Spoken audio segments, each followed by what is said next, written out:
Hello everyone, welcome back to a online solution. तो आज यहाँ पे करने वाले सोशल साइंस का वेरी इंपॉर्टेंट हिस्ट्री का सब्जेक्टिव क्वेश्चन। और यहाँ पे मैं आपको 5 सब्जेक्टिव क्वेश्चन पढ़ाने वाला जो कि बहुत इंपॉर्टेंट है। इसको मैं आपको अच्छी तरीके से अंडरस्टैंड करवाऊंगा। अब आप मैंड में ये मत करना सर ये जो क्वेश्चन है क्या ये एग्जाम में आ जाएगा, ऐसा नहीं बोलते हैं ना। आप पढ़ रहे तो आपको बहुत ही मेहनत से तैयारी करनी पड़ेगी, हर क्वेश्चन के बारे में नॉलेज रखना पड़ेगा, ओके, तब जाकर के एक पावरफुल आप स्टूडेंट बन पाओगे। तो चलिए स्टार्ट करते हैं। आप पहली बार विजिट करो तो चैनल को सब्सक्राइब करना एंड वीडियो को लाइक करना एंड मुझे इस आईडी पे फॉलो कर सकते हो, नीचे डिस्क्रिप्शन में इसका लिंक दिया हुआ है। तो चलिए स्टार्ट करते हैं, सवाल को अंडरस्टैंड करेंगे और जो सवाल आपको याद होगा अच्छी बात है, जो याद नहीं होगा उसको नोट करना। एंड सबसे बड़ी बात है सवाल को मैंने इंग्लिश में भी कन्वर्ट कर दिया। ओके, तो क्या इसका राइट आंसर होगा? सवाल सबसे पहले यहाँ पे देखिए बोलता है खूनी रविवार क्या है। Okay, what is bloody Sunday?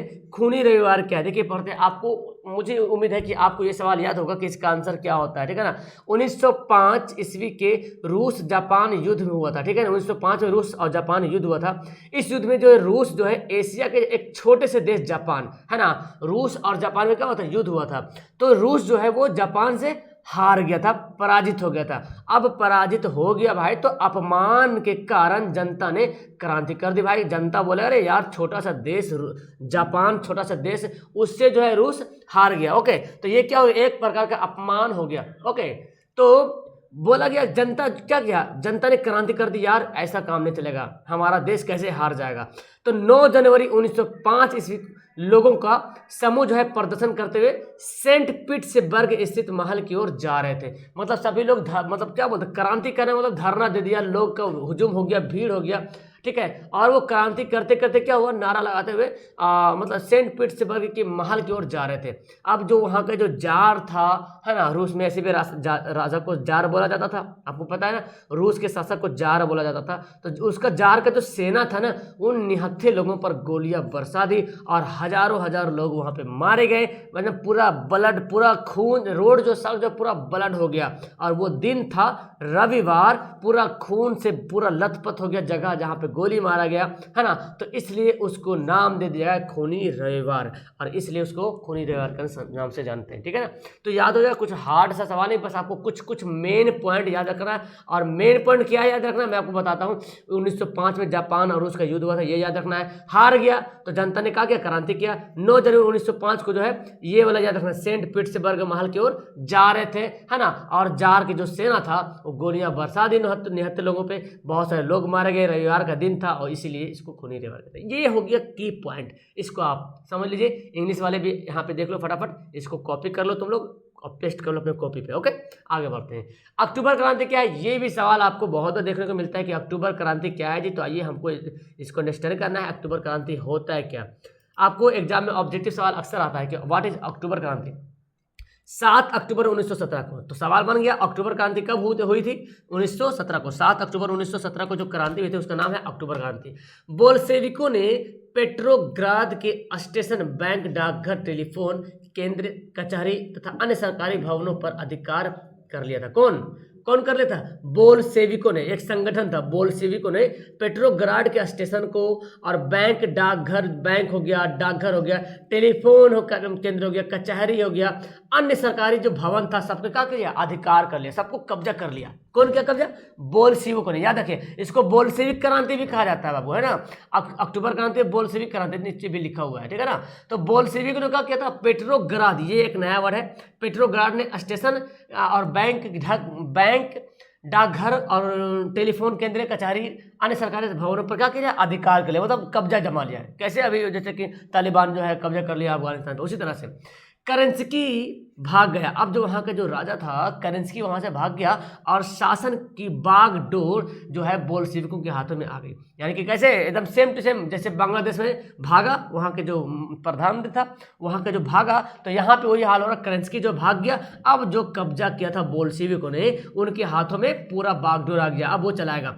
अध्यक्ष लेनिन को, अब लेनिन को क्या बनाया, अध्यक्ष बना दिया। लेनिन को वहाँ पे मेन बना दिया, अध्यक्ष, प्रेसिडेंट बना दिया लेनिन को, याद रखिएगा। इस क्रांति को बोल्शेविक क्रांति या तो अक्टूबर क्रांति। बहुत हल्का सा है। अब इसमें की पॉइंट आप खोजेंगे, सर इसको मैं याद कैसे करूँ सब्जेक्टिव। देखिए तो ये डेट आपको याद होगा कि 7 अक्टूबर 1917 को बोल्शेविक क्रांति, बोल्शेविकों ने, इसको अक्टूबर क्रांति को बोल्शेविक बोलते हैं, तो बोल्शेविकों ने पेट्रोग्राड के स्टेशन, बैंक, डाकघर, टेलीफोन, जितना भी सरकारी चीज़ है उसका नाम लिख देना आपको, ठीक है ना, कचहरी, अन्य सरकारी भवनों पर क्या कर लिया, अधिकार कर लिया। अब यहाँ पे ये नाम दिया था करेंस्की वहाँ से भाग गया। जब भाग जाएगा तो बोल्शेविकों के हाथों में शासन आ गया, है ना, और लेनिन को वहाँ पे क्या बना दिया, अध्यक्ष बना दिया। तो तीन नाम याद रखना है, बोल्शेविक है, आपका करेंस्की है, लेनिन है, इन सब पॉइंट हो गया, ठीक है ना। और इसी को बोलते हैं बोल्शेविक क्रांति। बहुत आसान सा सवाल है, कुछ भी जान नहीं सवाल में, आपको याद करना। अगर याद नहीं तो नीचे आपको कमेंट करना है, और मैं याद करने के तरीके भी बता ही रहा हूँ, धीरे धीरे कैसे याद करना है इसको नोट कर लो इंग्लिश वाले। चलिए अब देखते हैं जर्मनी के एकीकरण की बाधाएं क्या थी। यार बहुत इंपॉर्टेंट सवाल है, जर्मनी के एकीकरण की बाधाएं सवाल पूछता है, क्या बाधाएं थी, ठीक है ना। तो पहले हिंदी वाला समझ लेते हैं, फिर इंग्लिश वाला भी समझ लेंगे, ठीक है ना। जर्मनी के एकीकरण की क्या बाधाएं था। बाधाएं के मतलब होता है, देखो क्या होता है, ऑब्स्टेकल मतलब बाधा डालना, है ना। क्या बाधाएं था, लगभग 300 छोटे छोटे राज्य थे। सबसे पहली बात तो जर्मनी को एकीकरण करना था, एक जगह जुट करना था, मिलाना था, उसमें बाधाएं ये आ रही थी कि जर्मनी में लगभग जो है एकीकरण होने से पहले, यानी कि 1871 में जो जर्मनी का जो एकीकरण हुआ, इससे पहले जर्मनी में 300 छोटे छोटे राज्य थे। और आपको पता है भारत का जब एकीकरण किया था सरदार वल्लभ भाई पटेल, तो भारत में 500 छोटे छोटे रियासत थे और मिला के मतलब राज्य बना दिया, है ना। तो इस तरह से जर्मनी में 300 छोटे छोटे राज्य थे, तो इसका एकीकरण थोड़ा सा दिक्कत हमें आया। इन राज्यों में व्याप्त राजनीतिक, सामाजिक तथा धार्मिक विषमताएं थी। मतलब इन राज्यों में अलग अलग राजनीतिक जो है अलग थी, सामाजिक एक अलग प्रॉब्लम था, धार्मिक अलग प्रॉब्लम था, है ना। राष्ट्र की भावना का अभाव था, लोगों में राष्ट्र के प्रति कोई भावना नहीं था, लोग का अंदर जानकारी ही नहीं था कि हमको राष्ट्र क्या होता है, हमको अपने देश से मोहब्बत करना है, हमारा ये देश है, इसके बारे में लोगों का नॉलेज भी नहीं था। राष्ट्र की भावना ही नहीं था कि ये हमारा देश है, हमारा देश महान, कैसे बोलते हैं, हमारा भारत देश महान बोलते कि नहीं। तो जर्मनी के लोगों में राष्ट्रवाद की भावना भी अब कमी थी। ऑस्ट्रिया का हस्तक्षेप का, यार ऑस्ट्रिया का उस पर पूरा हस्तक्षेप हुआ था। हस्तक्षेप बोलते किसको, इंटरवेंशन को, ठीक है ना, हस्तक्षेप था। और मेटरनिक की प्रतिक्रियावादी नीति था, और मेटरनिक जो है बहुत ही प्रतिक्रियावादी नीति वहाँ पे लागू किया हुआ था। ये सब कारण था जो जर्मनी के एकीकरण में बाधाएं उत्पन्न हो रही थी। अब इसको इंग्लिश में देख लीजिए यहाँ पे, है ना, और इंग्लिश में देखने के बाद इसको आप लोग नोट कर लो इंग्लिश वाले। अरे कुछ कभी कभी मिस्टेक हो जाता है स्पेलिंग वगैरह, तो थोड़ा सा कॉपरेट करना। इसको देख लीजिए, आपको तो बहुत अच्छे तरीके से समझ में आ जाएगा। चलिए सवाल पढ़ते हैं, चौथा सवाल, ये बहुत इंपॉर्टेंट है कि सत्ता के विकेंद्रीकरण से आप क्या समझते हैं। भाई साहब ये तो हिस्ट्री का सवाल नहीं है, ओहो ये तो आ गया आपका क्या बोलते हैं, पॉलिटिक्स का सवाल आ गया ना। चलिए कोई बात नहीं, आगे तो पढ़ लेते हैं।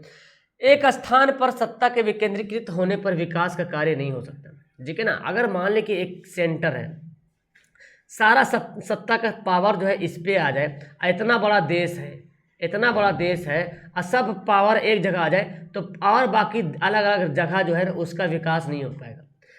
एक स्थान पर सत्ता के केंद्रीकृत होने पर विकास का कार्य नहीं हो सकता, और लोगों के जीवन को सुखमय नहीं बनाया जा सकता, मतलब लोगों के जीवन को भी सुखमय नहीं बनाया जा सकता, ठीक है ना। तो याद रखिएगा, सत्ता का एक विकेंद्रीकरण अगर एक जगह हो जाएगा तो विकास का काम होगा नहीं, और लोगों का जो जीवन है वो सुखमय कभी नहीं बन पाएगा, ठीक है।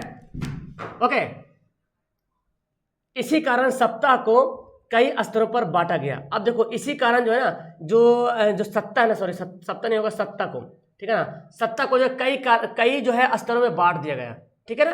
तो अब बांटने का कारण क्या हो गया, जब नहीं बांटेगा अलग अलग रियासत में बांट दिया। जैसे आपको पता है, जैसे सेंटर है, ठीक है, इंडिया में सेंटर है और फिर अलग अलग स्टेट है, तो जो शक्ति है ना, सेंटर के पास भी कुछ शक्तियां हैं और अलग अलग शक्तियां स्टेट के पास भी है ना, अलग अलग शक्तियां क्या स्टेट के पास भी है।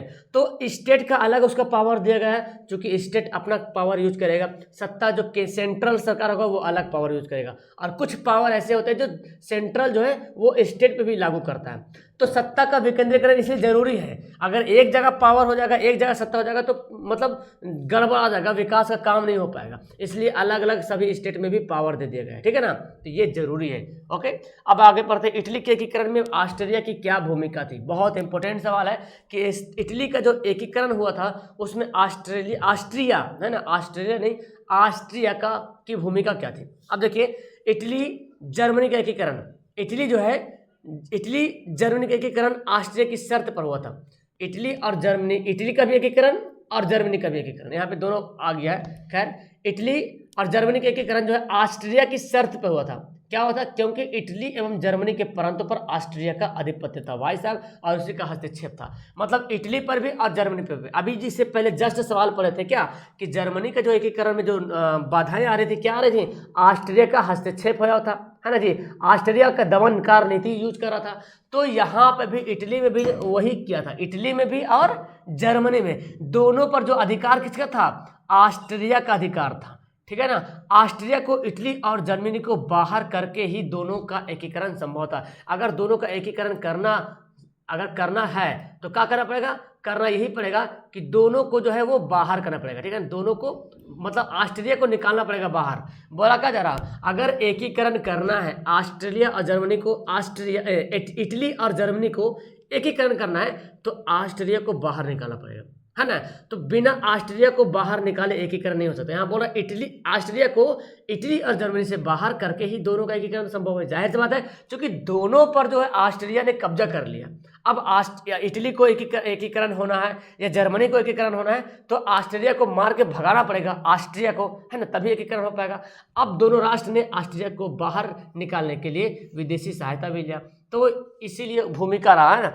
अब इटली के एकीकरण में ऑस्ट्रिया की क्या भूमिका है? तो यही भूमिका यार कि उन्होंने थोड़ा सा इसको हेल्प का क्या, भागने में मदद किया, ठीक है ना। ये रहा इंग्लिश का सवाल। तो यहाँ पे टोटल 5 सवाल हो गया कंप्लीट। थोड़ा सा एक सवाल मैंने इसका मिस्टेक से दे दिया। फिलहाल आपको ये 5 सवाल समझ में आ गया होगा। कोशिश करेंगे नेक्स्ट टाइम और अच्छे सवाल लाएंगे।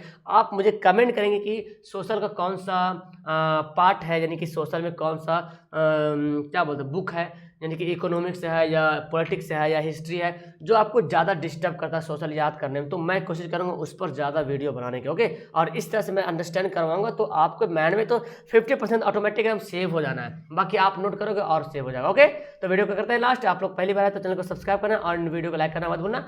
मिलते हैं नेक्स्ट वीडियो में। That's all, thank you everyone.